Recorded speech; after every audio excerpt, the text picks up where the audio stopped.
one time, actually years ago, about the 5th year of the show, they tried to do an adult version of Sesame Street. But I think the reason why I didn't make it was it wasn't enough of Sesame Street. I don't know, but that sounds interesting. But with teenagers, yes. It's for kids ages 8 to 16. That's quite a range of different tastes. 8-year-olds are quite different than 16-year-olds. So you might want to narrow the age area. Okay. Did you ever get to see Paul McCartney? No. Not yet. That's why it's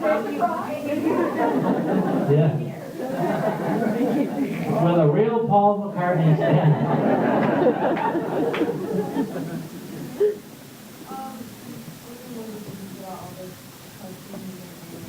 I didn't do the animation. I did the still pictures, you see.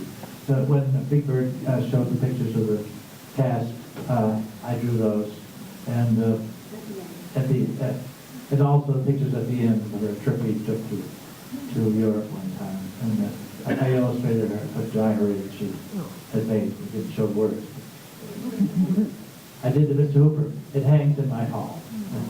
And in They have an exact copy by Big Bird's nest.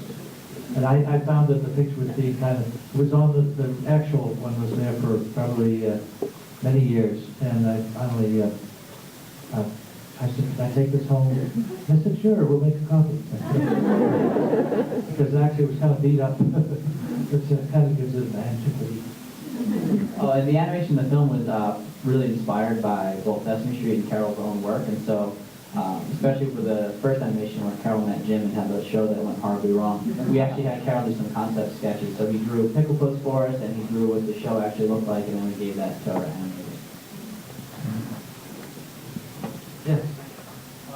Like business team, it seems like Big Bird's been everywhere. China, Japan, Australia. Is there any place Big Bird hasn't been that you want to take him? Well, I wouldn't mind going to South America, too. We in Norway, of course, a number of different countries have their own versions of Sesame Street. And in Norway, they do it outdoors, year-round. Right to keep all those doors.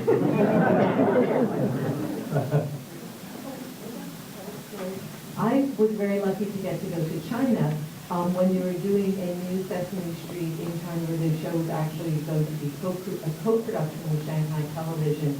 And Carol went over to train a new performer to perform a Big Bird in China that was not Carol, but a new performer.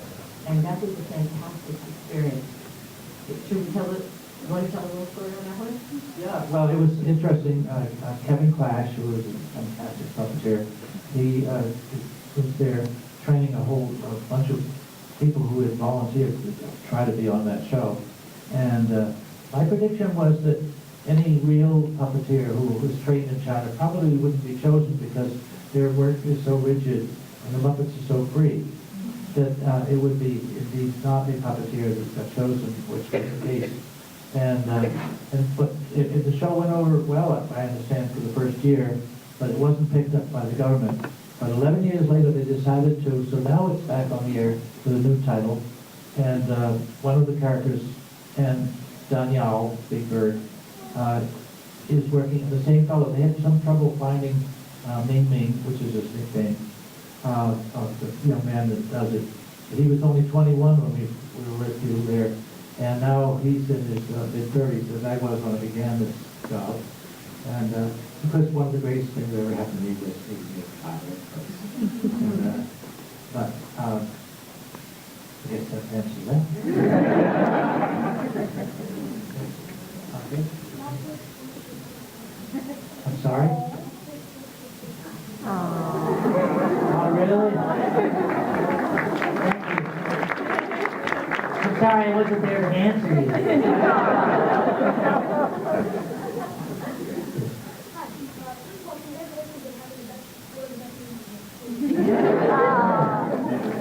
Thank you.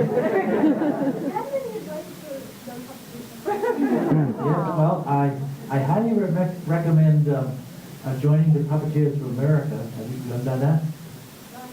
If I hadn't joined the Puppeteers of America, I probably wouldn't have this job. And Jim was amazing in that he was always interested in everybody's puppet shows.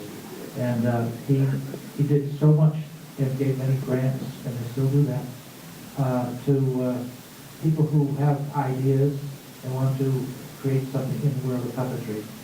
And so I recommend to any young person who would like to do more with puppets that you can learn so much just from going most of the skills all over the country. And I know there's a field that's very active here in New York City. So, and There'll be a big festival next summer at the University of Connecticut. I said I'd be there.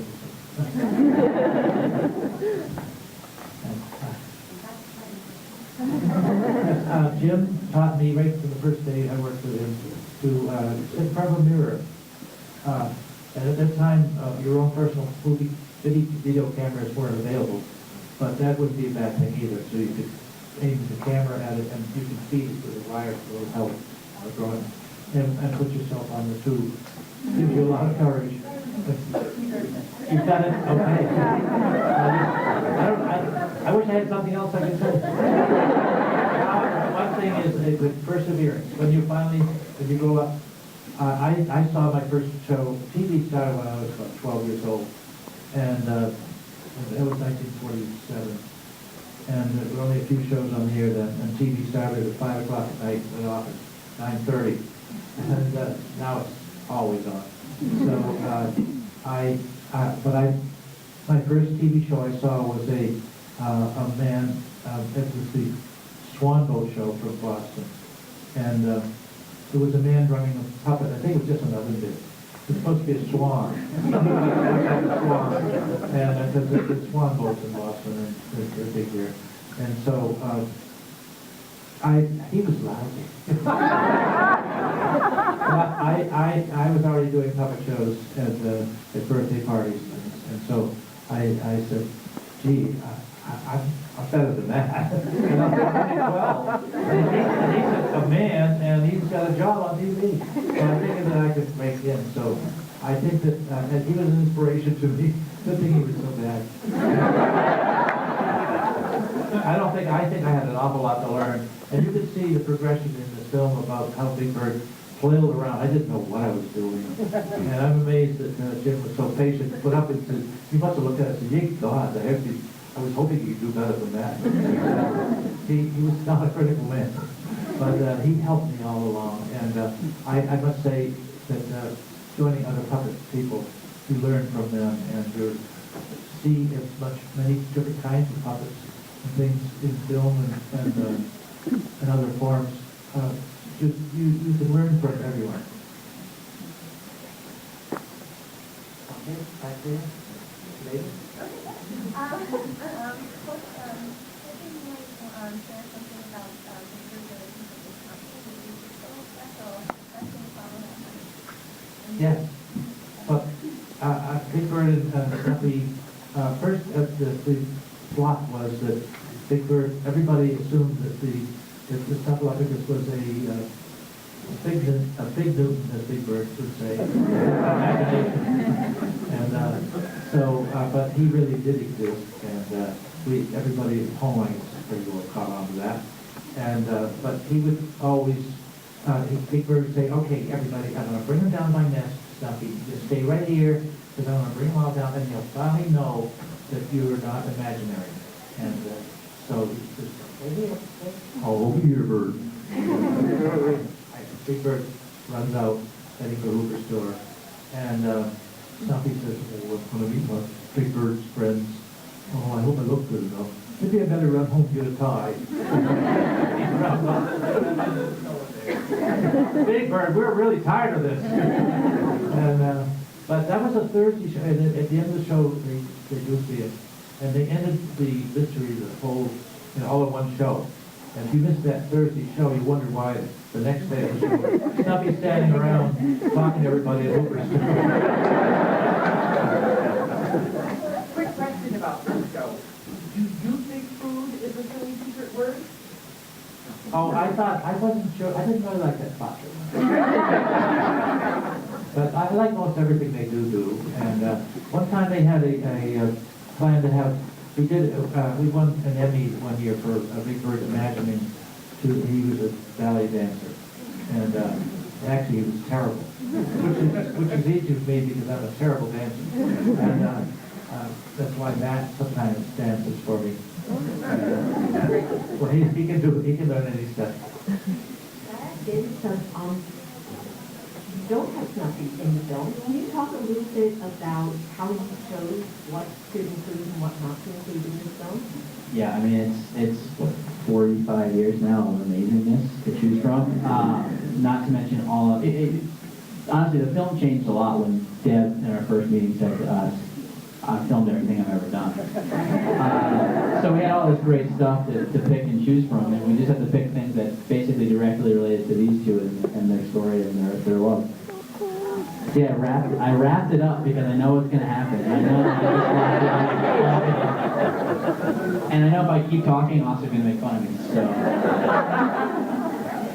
That's the upstage. Big upstager. And all right, you want to grab those? Yeah, well, look who's here.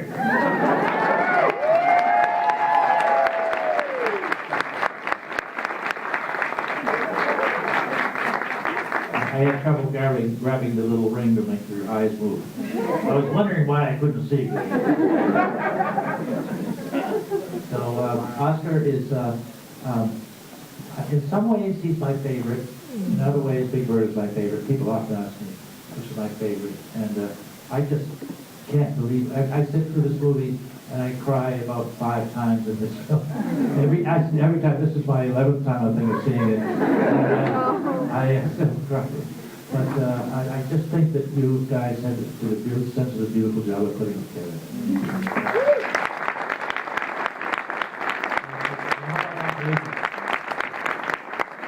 Thank you so much. We have to wrap up and get everybody out to return the Jedi. So thank you, Caroll. Oh, yeah.